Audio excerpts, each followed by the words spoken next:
The construction site on the outskirts of Chicago, Illinois, was already alive with noise and motion long before the sun had fully cleared the skyline.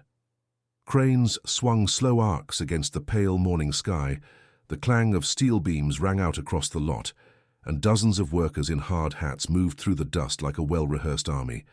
It was the kind of scene that meant progress, ambition, money, a brand new luxury apartment complex rising floor by floor at the edge of the city. And on that particular morning, the man behind it all had come to see it with his own eyes. Robert Callahan, 64 years old, president and founder of Callahan Construction Group, stepped out of his black Suburban with the kind of posture that made people straighten up when he walked past. Decades in the business had carved deep lines into his face, but his eyes were still sharp, still missing nothing. Beside him, as always, walked his executive assistant of many years, Diane Whitmore, 62, a woman who knew his schedule better than he did and who had quietly managed the details of his life, professional and personal, for longer than either of them cared to admit. "Mr. Callahan, this way, please," Diane said, gesturing toward the skeleton of steel framing rising against the sky. The east wing framing was completed ahead of schedule. "I think you'll be pleased." Robert nodded, his gaze already sweeping over scaffolding, rebar, and stacks of lumber with the practiced eye of a man who had built his empire from nothing. He walked the way he always did on a site visit, slow, deliberate, hands clasped behind his back, stopping every so often to run his fingers along a weld or crouch and inspect a foundation seam. 40 years in this business had taught him that the small details were the ones that mattered, that a building, like a life, could crumble from a crack nobody thought to check. "And the materials? Are we still sourcing from Midwest Steel?" he asked. "Only the best, sir," the site foreman answered, jogging up to greet them, wiping his palms on his jeans before shaking Robert's hand. "Want to see for yourself?" They walked deeper into the site, past workers welding steel bars, sparks flying in bright orange arcs, past the deafening rhythm of hammers and drills, past the smell of diesel and wet concrete that Robert had come to associate, over the decades, with something like home. This was the world he understood, steel and schedules and blueprints. It was people, his own family most of all, that had always confused him. And then, without warning, something made Robert stop cold. Among the crew, a young woman in a yellow hard hat and a dust-covered coverall was hoisting 2 heavy bags of cement onto her shoulder, working alongside 3 other laborers, as if she'd done manual labor her whole life. She looked to be around 31. She paused for a moment, wiping sweat from her forehead with the back of her glove, and as she turned, her eyes met his. For Robert Callahan, the entire construction site seemed to go silent. It was the shape of her face, the curve of her smile, even the way her eyes crinkled slightly when she squinted against the morning sun. It was so much like his late wife, Eleanor, that his hand actually began to shake. The young woman, completely unaware of the effect she'd had on him, turned back to her work, hauling a wooden beam into place with a strength that seemed almost too much for her frame. Robert didn't move. He stood there, frozen, feeling as though he'd just seen a ghost walk across a construction site in a hard hat and steel-toed boots. Somewhere behind his ribs, something old and buried stirred awake, a feeling he hadn't let himself feel in over 2 decades, and it terrified him more than any boardroom battle or failed contract ever had. "Sir?" the foreman asked, noticing Robert had gone quiet. "Everything all right?" Robert blinked, forcing himself back into the moment. "Fine, just... Who is that young woman, over there with the cement?" The foreman glanced over. "That's Grace. Grace Turner. One of our best. Started about 8 months ago. Strong as any of the guys twice her size and never late a single day." "Diane," Robert said quietly, without taking his eyes off the young woman. "Find out who she is." Diane glanced at him, noting something unusual in his expression, something raw she hadn't seen in years, and nodded before quietly making her way toward the foreman. While she spoke with him in low tones, Robert remained rooted in place, watching the woman drive a nail into a wooden form with practiced precision. Every strike of her hammer echoed in his chest, like a memory long buried, trying to claw its way back to the surface. Could it be, he thought? The idea was almost too fragile to hold on to, too dangerous to hope for. He had chased ghosts before. He had seen a stranger's laugh in a coffee shop once years ago and followed the woman 3 blocks before realizing his mistake. Then had to sit on a bench and catch his breath, humiliated by his own desperate heart. He told himself this was probably nothing more than that. A coincidence, a trick of the light and 22 years of grief playing tricks on a tired old man, but he couldn't make himself look away. By the time the site visit was over, Robert had said almost nothing else. He shook hands with the foreman, signed off on a change order without really reading it, and let Diane guide him back to the car. He rode back to his downtown office in silence, staring out the tinted window as the city passed by in a blur. The river, the bridges, the grey stone towers of the loop rising up around him like the walls of a life he'd built entirely alone. When he finally settled behind his desk on the 40th floor, with all of Chicago spread out beneath him through the floor-to-ceiling windows, he found himself unable to focus on anything. The image of that young woman, the yellow hard hat, the smile that felt like it belonged to another lifetime, wouldn't leave his mind. A lump rose in his throat, and for a moment he genuinely struggled to breathe. He loosened his tie, poured a glass of water he never drank, and sat with his hands pressed flat against the cool surface of his desk, trying to steady himself. A knock at the door pulled him back to the present. Diane stepped in, a manila folder in her hand, her expression carefully composed, though her eyes betrayed her own nerves. "Mr. Callahan," she said, her voice measured. "I looked into the young woman you pointed out." Robert looked up, his heart hammering, and took the folder with trembling hands. He didn't open it right away. He simply held it, as though it were something that might shatter. "Her name is Grace Turner, age 31. According to her employment records, her birth name was Grace Eleanor. She lived with her mother, but her mother passed away 5 years ago. There's no father listed on any of her records." The color drained from Robert's face the moment he heard the name. His eyes drifted to a framed photograph on his desk, a picture of himself as a much younger man, standing beside his wife, Eleanor, with a baby girl barely past her first birthday smiling between them, the 3 of them squinting into a summer sun that no longer existed anywhere except in that single frozen frame. "Grace Eleanor," he murmured, his voice cracking. "That was my daughter's name." Diane said nothing. She simply stood there, quiet, understanding better than almost anyone the weight of the grief Robert Callahan had carried for over 2 decades. She had been the one who fielded the calls from private investigators over the years. She had been the one who watched him age a decade, in the span of a single terrible year, when Eleanor and the baby first disappeared. She had never married, never had children of her own, and sometimes she wondered if some small part of her had stayed by his side all these years, simply because she couldn't bear to watch him carry that particular sorrow alone. He pulled open a drawer and retrieved an old photo album, its cover worn soft with age, the corners frayed from being opened and closed too many times over too many sleepless nights. Flipping through the pages, images of a small girl with pigtails and gap-toothed smiles filled the room with a silence heavier than words. His eyes welled with tears as he stared at a photograph of his daughter grinning at the camera, missing her 2 front teeth, clutching a stuffed rabbit under one arm. "My Gracie," he whispered, running a finger over the photo. "Whenever she cried, I'd pin this little butterfly brooch on her dress, and she'd stop instantly." In the picture, a small girl wore a delicate butterfly-shaped brooch, beaming with pride. Robert remembered giving her that brooch on her 7th birthday, driving across the city himself to a little jeweler's shop on Michigan Avenue. To pick it out, and how she'd treasured it so much she insisted on wearing it even to bed, until Eleanor finally had to sew a small pocket into her nightgown just to keep the pin from poking her in her sleep. "Mr. Callahan," Diane said carefully, "we should investigate further before we assume anything.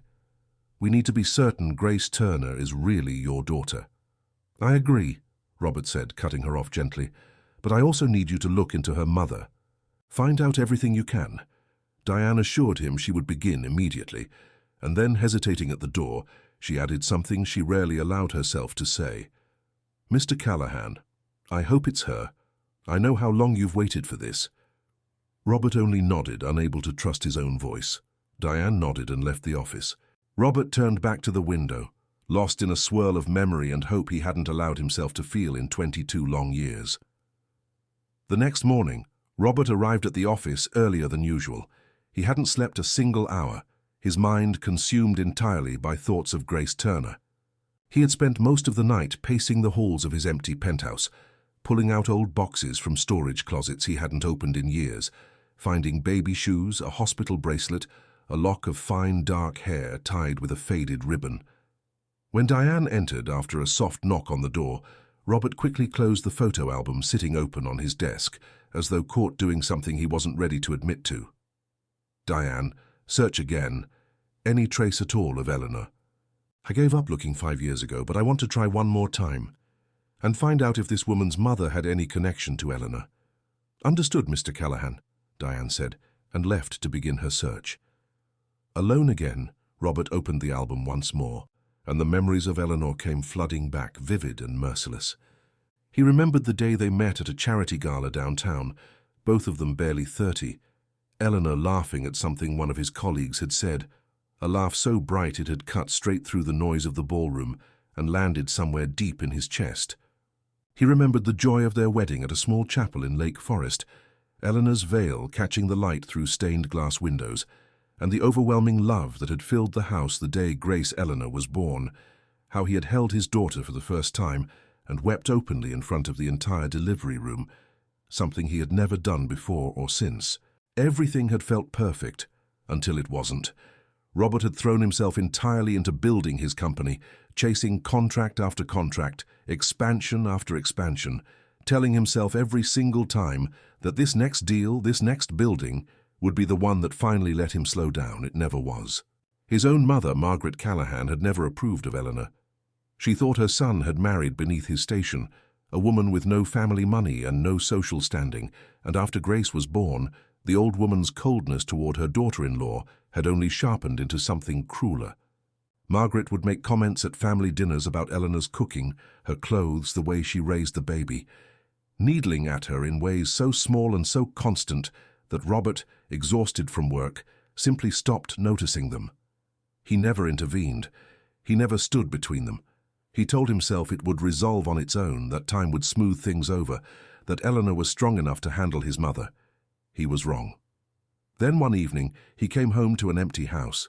The nursery had been stripped bare, the crib gone, the little dresser gone, the mobile of paper butterflies that used to hang over Grace's bed gone. Eleanor and baby Grace were gone, leaving behind nothing but a short note on the kitchen counter, the handwriting shakier than he'd ever seen it. "I can't do this anymore. Don't look for me and don't look for Grace." Robert had searched the entire country. He'd hired private investigators, posted flyers in every state Eleanor had family or friends in, followed every lead that ever surfaced, no matter how thin. He'd spent, by his own rough estimate over the years, well over $400,000 on investigators alone. But Eleanor and Grace had vanished without a trace, as though the earth itself had swallowed them whole. That afternoon, Diane returned to his office, her expression somber, and this time she closed the door softly behind her before speaking. "Mr. Callahan, I found information on Eleanor," she said quietly. "She passed away 5 years ago. Lung cancer. She was living under the last name Turner. It seems she took her mother's maiden name at some point after she left. And it appears the mother of Grace Turner was in fact Eleanor." Robert's face crumbled. His entire world seemed to collapse around him in an instant. For years he had clung to the hope of one day seeing her again, of sitting across a table from her and finally understanding why, of hearing her voice one more time, even if it was only to hear her tell him she hated him. And now that hope had been extinguished before he'd even had the chance. "Grace was with her mother in her final days," Diane added gently. "It seems certain, sir. She really is your daughter, Grace Eleanor." Overwhelmed, Robert collapsed forward over his desk, sobbing, his shoulders shaking in a way Diane had never once witnessed in over 20 years of working beside him. He thought of how hard it must have been for Eleanor, raising their daughter alone in some other city, working whatever jobs she could find, watching her health fail without him there to hold her hand through it, and of his own failures as a husband and a father, and the guilt tore through him like a blade twisting slowly in an old wound. After a long while he lifted his head, his eyes red and raw. "Diane," Find out more. I want to know how Grace remembers her childhood, what Eleanor told her about me. I want to know everything." "Understood, sir," Diane said. Robert rose and walked to the window, staring up at the grey Chicago sky. Eleanor was gone, but Grace was still here. He wanted to be a real father to her, even after 22 lost years. 2 days later, Robert returned to the construction site. Despite the storm of thoughts tearing through his mind, he inspected the property as he always did, forcing himself through the motions of checking blueprints and nodding along to updates about drywall schedules. But his feet eventually carried him toward the workers' break trailer. The space was quiet, only a handful of laborers eating lunch at folding tables, the smell of microwaved leftovers and burnt coffee hanging in the air. Robert sat in a corner watching, and then he saw her. Grace sitting alone at one of the tables, unwrapping a sandwich with the careful, unhurried motions of someone used to eating by herself. Something in her neat, composed presence, her quiet innocence, reminded him painfully of the little girl in his photographs. Then his eyes caught something else, a small, worn butterfly brooch pinned in her hair, half hidden beneath a strand that had escaped her ponytail. The same brooch he had given her on her 7th birthday. His heart pounded violently in his chest. He forced himself to breathe, to walk over slowly, casually, the way any executive might approach any employee. "Grace," he called out. She turned, startled, quickly setting down her sandwich and half rising from her seat out of pure reflex. "Yes, Mr. Callahan? How can I help you?" "Please sit," he said, waving a hand, and lowered himself onto the bench across from her, ignoring the curious glances from the other workers nearby. He hesitated, choosing his words with care. "That brooch, does it mean something special to you?" Grace touched it instinctively, a small smile crossing her face, the kind of smile that comes only when someone speaks about something they love. "I've had it since I was little. It's very special to me. I never take it off." Robert's eyes filled with tears he fought hard to hold back. "It's a beautiful brooch." Grace smiled, a little wistfully. "My mother used to say my father gave it to me. But he's not around anymore." She said it simply, without bitterness, the way people speak of facts they've long since made peace with. Robert felt his heart shatter all over again. "I'm sorry," Grace said quickly, misreading his expression. "I didn't mean to bring up bad memories." He shook his head. "No, it's all right. Can I ask you something?" Before he could finish, one of her co-workers called her back from the kitchen window, waving a clipboard. She apologized and hurried off to help, glancing back once over her shoulder at the old man still sitting there, wondering, not for the first time, why the president of the entire company kept looking at her like he recognized her from somewhere. Diane approached quietly from behind him. "Mr. Callahan, is it her?" Robert let out a long, shaking breath. "There's no doubt. That's the brooch I gave her when she was a little girl. It's one of a kind, a small gemstone shaped like a butterfly. I had it made special." "What will you do now?" Diane asked carefully. Robert thought for a long moment, watching Grace laugh at something one of her co-workers said across the room, her whole face lighting up in a way that made her look, for just a second, exactly like Eleanor had on their wedding day. "Not yet. If I walk up to her and announce I'm her father out of nowhere, she'll be overwhelmed, maybe even frightened. I need to understand what Eleanor told her about me first. I need to know what I'm walking into." Diane nodded. "Understood, sir." Before leaving the trailer, Robert glanced at Grace one last time. She was laughing with her co-workers, her smile bright and unguarded, the very same smile she'd had as a little girl. Warmth flooded his chest, tangled up with a grief so old it had almost become a part of him. Even though Eleanor was gone, the greatest gift she'd ever given him was standing right there, healthy and thriving. He wanted to step up finally and be the father he should have been all along. "That brooch, I bought that for her," he murmured to himself. Diane looked at him with quiet sorrow. In the car afterward, Robert stared out the window, lost in memory. His daughter's first steps across the living room rug, her first birthday with cake smeared across her entire face, the moment he'd pinned that brooch to her tiny dress, and she'd stopped crying so suddenly it had startled them both into laughter. It all felt like it happened yesterday. Diane finally broke the silence. "Mr. Callahan, you can't change the past, but you can still shape the future." Robert nodded, a spark of resolve lighting in his tired eyes. He wanted to tell Grace the truth and reclaim the years they'd lost. But first, he needed to understand how she saw things, and why Eleanor had spoken about him the way she apparently had. "Tomorrow I'll go back to the site," he decided. Diane smiled softly and nodded. Robert's heart was a tangle of grief and hope. He wanted more than anything to be a real father to Grace Eleanor. It felt like the final promise he could keep for Eleanor, and a chance at forgiveness for himself. That night, he barely slept again.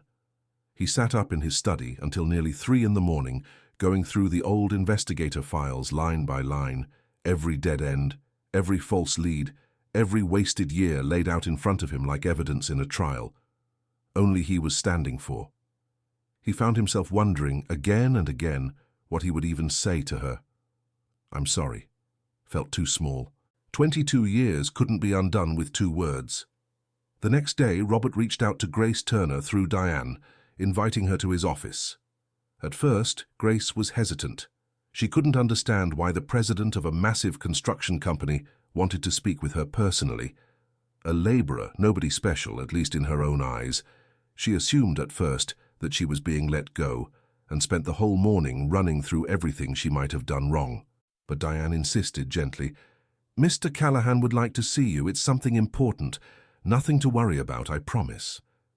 Eventually, Grace agreed. At 3 o'clock that afternoon, she stood outside the door to Robert's office, nerves twisting in her stomach, her work boots feeling suddenly out of place against the polished marble floor of the 40th floor lobby. She knocked softly. "Come in," Robert's voice called from inside. Grace entered cautiously. Robert, standing near the window, turned to greet her. "Welcome, please sit," he said, gesturing to the leather sofa. Grace greeted him and sat down stiffly, perched on the edge of the cushion, as though ready to bolt at any moment. "You said you wanted to see me, sir. Did I do something wrong?" Robert studied her in silence for a long moment, a mixture of nostalgia, sorrow, and joy washing over his face. "That brooch I saw yesterday in the brake trailer. It's very special, isn't it?" "Yes," she said, a little confused by the question. "It's the most valuable thing I own." Robert asked carefully, "Did you have a nickname when you were little?" Confused, Grace answered, "Crybaby. My mother used to call me that because I cried so much as a kid." Robert's eyes filled with tears. Struggling to contain his emotions, he nodded. "I'm the one who came up with that nickname." Grace stared at him, bewildered, a strange chill creeping up the back of her neck. "Whenever you cried, I'd pin that brooch on you, and you'd stop instantly," he added gently.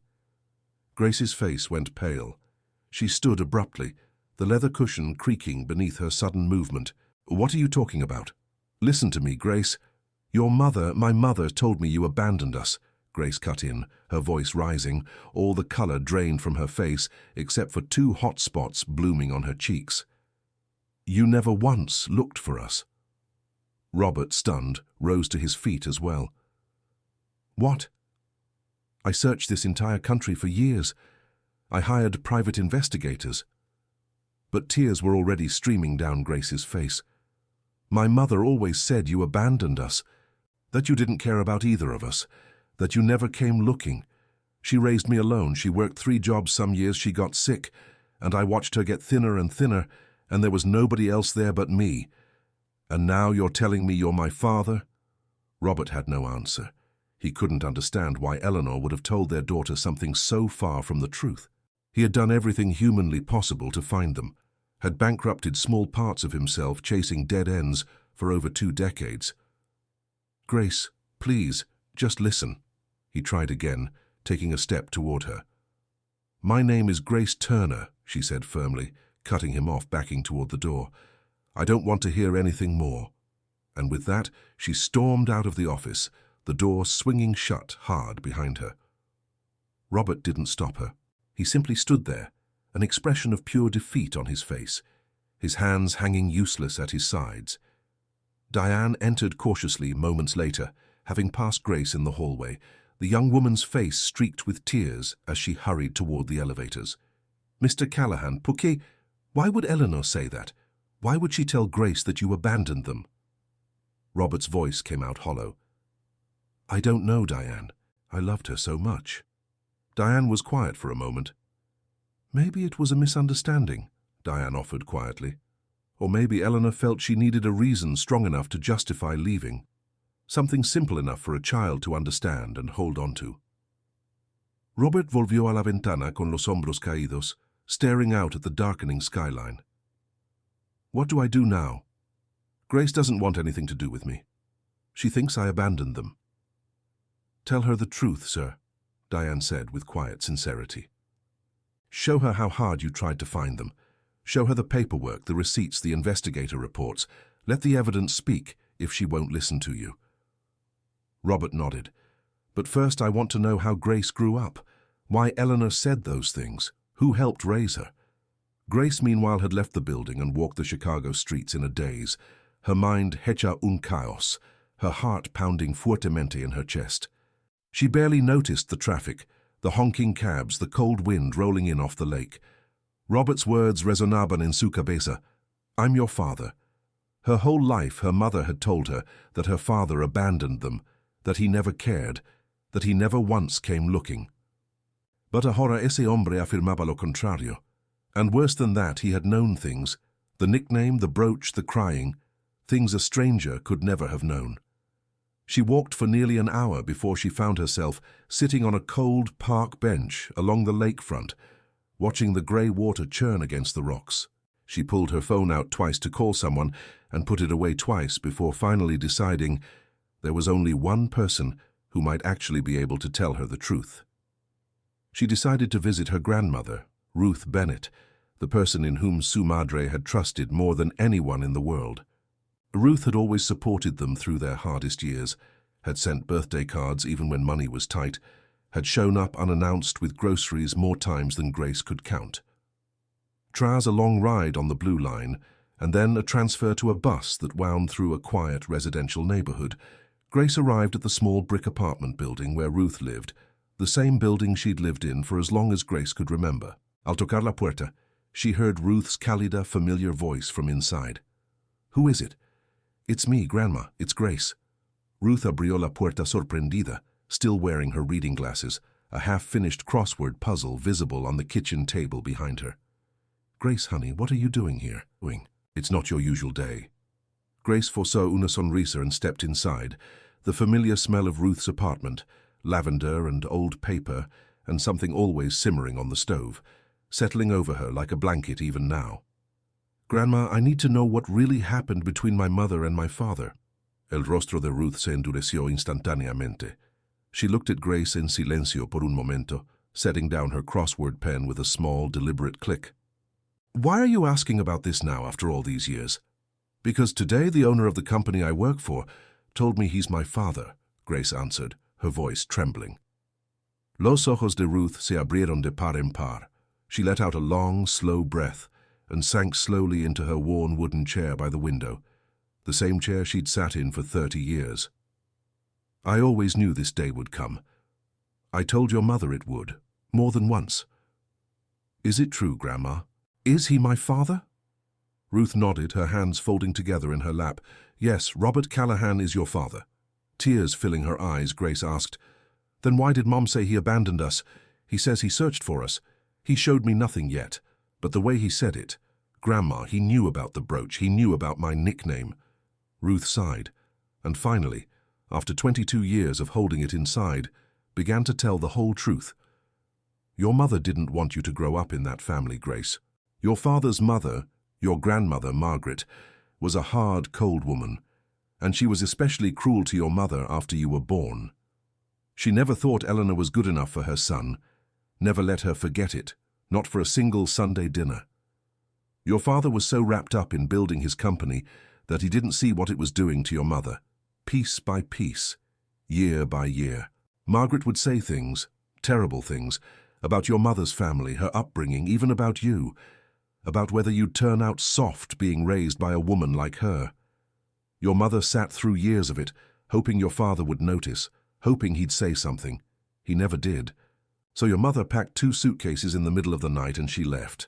And she took you with her because she was terrified, genuinely terrified, that you would grow up swallowed by that same cruelty, the way she was being swallowed by it. But why did she say he never looked for us? Grace pressed, wiping at her cheeks. Ruth sighed again, older and heavier this time. Your mother knew, Grace. She knew Robert would search for you both. She knew him well enough to know he wouldn't just let you go, so she hid herself well, moved twice in your first 3 years alone, changed her last name back to mine. At first, she ran purely to protect you, but over the years word reached her, through an old friend, through a cousin, that he really was searching, spending money on investigators, posting flyers in towns 2 states away.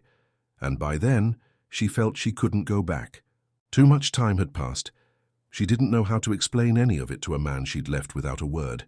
And I think in her heart, she was more afraid of facing your grandmother Margaret again than she ever was of facing your father. So she built a story that was simpler, easier for a little girl to carry. It's easier for a child to hate a man who abandoned her than to understand a mother who ran from a cruelty she couldn't explain. Grace was in shock. Everything she believed she had known about her own life had been a lie, or at least an incomplete one, built out of love and fear in equal measure. If I had known, murmured Grace, I wouldn't have hated him so much all these years. I wouldn't have looked at rich men in nice suits my whole life and thought, that's probably what my father would have been like. Cold, distant, never coming to look for us. Ruth tomó su mano con calidez, her old fingers surprisingly strong around Grace's. Your mother also lamento it at the end. In her last weeks, when the cancer had really taken hold, she talked about him more than she had in 20 years. She never knew how to tell you the whole truth without also admitting she'd made a mistake keeping you both hidden for so long. She was proud, your mother. Too proud sometimes for her own good. Las lágrimas rodaron por las mejillas de Grace, hot and unstoppable now. She comprendía la decisión de su madre, could even, in some small aching way, forgive it. But the years of odio y confusión toward a man who, it turned out, had spent 2 decades searching for her, le dolían profundamente, a grief layered over an older grief she hadn't even finished processing yet. ¿Qué debo hacer ahora, Grandma? Ruth smiled, a small, tired, hopeful smile. Listen to your heart, honey. Robert has kept looking for you all these years, even now, even after everyone else might have given up. Give him a chance, not for his sake, for yours. You deserve to know your father, whatever kind of man he turns out to be. Grace se quedó en silencio, pensando en las palabras de su abuela, staring at her own hands folded in her lap, the small butterfly brooch still catching the afternoon light from the window. 2 días después, Robert seguía atormentado by the confrontation with Grace. He hadn't been able to focus on a single meeting since, had rescheduled 2 calls with contractors he normally would never have kept waiting. Mientras miraba las luces of the city desde su oficina, one hand absently turning the old photo album over on his desk, un golpe en la puerta lo interrumpió. Come in, Robert said. Diane entered, and this time there was something different in her expression, a careful, restrained hope. Mr. Callahan. Grace Turner is here. Los ojos de Robert se iluminaron instantáneamente. Hazla pasar, send her in. Grace entered cautiously, her expression softer now, though still tense, and sat on the sofa at Robert's gesture, this time settling back into the cushions instead of perching on the edge. I went to see my grandmother, Grace began, her voice steadier than it had been 2 days before. Ruth told me everything. Robert se levantó, sacó una vieja carpeta de un cajón and turned on his computer, his hands not quite steady on the keyboard. These are records from the last 22 years. Every private investigator I hired, every flyer, every lead that ever came in and every one that went nowhere. On the screen, contracts with investigators appeared, alongside old missing persons flyers with a photograph of a small girl and the words, "Have you seen this child?" printed across the top, and detective reports going back further than Grace had even been keeping track of years. I never forgot either of you, he said, his voice quebrada. So not for a single day in 22 years. Grace miró los documentos, visibly moved, one hand rising to cover her mouth as she scrolled through report after report, city after city, year after year of a man refusing to give up. I was the one who failed, continued Robert. I didn't see what your mother was suffering through. I let my own mother treat her cruelly, and I told myself it would sort itself out, that I didn't need to get involved, that work mattered more urgently in that particular moment. I was wrong about all of it. I was obsessed with building something bigger, and I lost the only thing that ever actually mattered. Grace recogió los documentos con manos temblorosas, lágrimas en los ojos. The record showed that Robert had begun searching when she was only 8 years old and had never fully stopped, not even in the years when the leads went completely cold. My mother, Margaret, your grandmother, continued Robert, asked to see you before she passed away herself 4 years ago. She never got the chance, but she left a message of apology for Eleanor, one she asked me to pass along if I ever found either of you. She knew in the end what she'd done. Las lágrimas de Grace caen freely now. Why did my mother say those things then, if she knew you were really looking? Robert sighed. I think she wanted to protect you from ever feeling torn between us. And I suppose somewhere underneath it she must have resented me for not protecting her sooner, for not standing up for her when it mattered most. I don't blame her for that, Grace. I've had 22 years to think about it, and I don't blame her one bit. Grace nodded, remembering her grandmother's words. Robert pulled a small box from the drawer and set it gently on the coffee table between them. These are things I kept, from you and from your mother, from before you both left. Inside was a small stuffed rabbit, worn nearly bald in patches, a child's drawing book full of crayon scribbles, and a handful of photographs Grace had never seen. Grace touched them carefully, feeling fragments of her childhood returning to her all at once, pieces of a life she barely remembered living. I'm still confused, admitted Grace. My mother always said you abandoned us, but now, seeing all this, Robert nodded. I know, I won't push you, Grace. I've waited 22 years. I can wait as long as you need. But if you give me the chance, even a small one, I want to be part of your life. Grace pensó por un largo momento, turning the small stuffed rabbit over in her hands. We can take it slow. Robert, tears in his eyes, nodded. All the time you need, I mean that. El silencio entre ellos ya no era frío, sino lleno de una tímida, fragile esperanza. A week later, Grace llamó a Robert por primera vez. She had spent days reflecting on her mother, on her father, on her own tangled feelings, turning it all over and over in her mind during long shifts at the site, hammering nails into wooden forms while her thoughts wandered somewhere else entirely. Finalmente decidió give him an opportunity. Hi, Robert. How are you? She said when he answered, his voice audibly startled and pleased on the other end of the line. Podemos vernos, she offered, if you're free. They agreed to meet at a small restaurant downtown, a quiet Italian place Robert used to take Eleanor to, though he didn't mention that part. Robert was already there when Grace arrived, seated at a corner table, his hands folded nervously on the tablecloth like a man on a first date. He stood as she approached. Thank you for coming, he said with sincerity. Grace greeted him shyly and sat down. After an awkward silence, Robert spoke. I brought an old photo album. I thought you might like to see it. He set the worn family album on the table. Grace opened it with curiosity, her fingers tracing the edges of pages that had clearly been turned thousands of times over the years. The first photograph showed a young Robert and Eleanor on their wedding day, both beaming, sunlight pouring through stained glass behind them. Mom was so beautiful, Grace said, her eyes glistening. Robert nodded. She always was, especially when she smiled like that. She had this laugh, it used to fill up an entire room. Grace flipped through the pages, seeing photos of herself as a newborn and growing older. First steps, first birthday cake, a toddler in overalls chasing a dog through a backyard, Grace didn't remember at all. In one photo, taken when she was 7, she was crying, her small face scrunched up mid-tantrum. Robert pointed to it. That day, I pinned the brooch on you before preschool. You promised me you wouldn't cry if you wore it. You made it about 4 minutes before you cried anyway, but you kept the brooch on the whole time. Grace touched her brooch instinctively, tears welling. I think I remember that faintly. Just a feeling more than a memory, if that makes sense. They looked at each other, their eyes full of grief, nostalgia, and hope, all tangled together. Mum was very sick near the end, Grace said softly. But she always thought of me first, even then. Before she died, she told me not to hate my father so much. I didn't understand it at the time. I actually got angry at her for saying it, if you want the truth, but I understand it now. Robert Leroux openly, not bothering to hide it this time. You don't know how much I still miss her, Grace. Not a single day goes by. They kept paging through the album, sharing stories, Robert talking about the months he'd spent painting the nursery himself, badly, getting more paint on his own clothes than the walls.